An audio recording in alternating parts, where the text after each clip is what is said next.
High everyone सेवा नमस्ते welcome back to my mini vlog. Kirat Rai आएका अर्जुन धारा नगर समितिको चाहिँ साकेला थानमा चाहिँ आज साकेला हुन गइरहेछ नि त साथीहरू। त्यही भएर सबैजना तयारी भएर बसिराख्नु भएको छ पाहुनाहरूलाई स्वागत गर्नका लागि। साकेला भनिसकेपछि किरातीहरू एक्साइटेड नहुने कुरा त भएन साथीहरू, तर आज अझै सदाभन्दा धेरै एक्साइटेड हुनुहुन्छ है साथीहरू, किनभने चाहिँ आज हाम्रो प्रमुख अतिथि चाहिँ सुदन किराती राईज्यू आउनुहुने भएको कारणले गर्दा सबैजना एक्साइटेड हुनुहुन्छ साथीहरू। त्यस पछाडि चाहिँ पाले पाले गर्दै पाहुनाहरू पनि आउन थाल्नुभयो साथीहरू।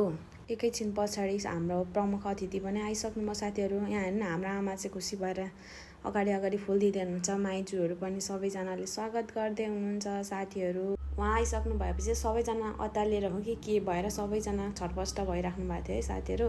त्यस पछाडि चाहिँ फेरि हामी स्वागत गर्नको लागि बस्यौँ, पाले पालो गर्दै आउँदै हुनुहुन्छ। उभौलीको बेलामा चाहिँ हामीलाई पनि विभिन्न ठाउँबाट चाहिँ उहाँहरूले पनि सम्मान गरेर बोलाइदिनुहुन्छ। हाम्रो टोलीहरू पनि जाने गरेको छ अनि उहाँहरूलाई पनि बोलाउने गरेको छ क्या साथीहरू। अनि यसरी नै हामी चाहिँ उभौली चाड मनाउँछौँ साथीहरू। त्यस पछाडि चाहिँ हाम्रो प्रमुख अतिथि सुदन किराती राईज्यूले चाहिँ तिनचोलामा आगो बालेर कार्यक्रमको सुरुवात गरिसक्नु भएको छ। त्यस पछाडि चाहिँ हाम्रो बोजू नाच्दै हुनुहुन्छ है साथीहरू। बिचमा धेरै क्लिपहरू लिन पाइन्छ, भिडियो लिन नपाए पनि साथीहरू हामी चाहिँ प्रमुख अतिथिज्यूसँग पनि नाच्न पायो। त्यो नै हाम्रो लागि एकदमै ठुलो कुरा थियो र एकदमै रमाइलो पनि भयो है साथीहरू।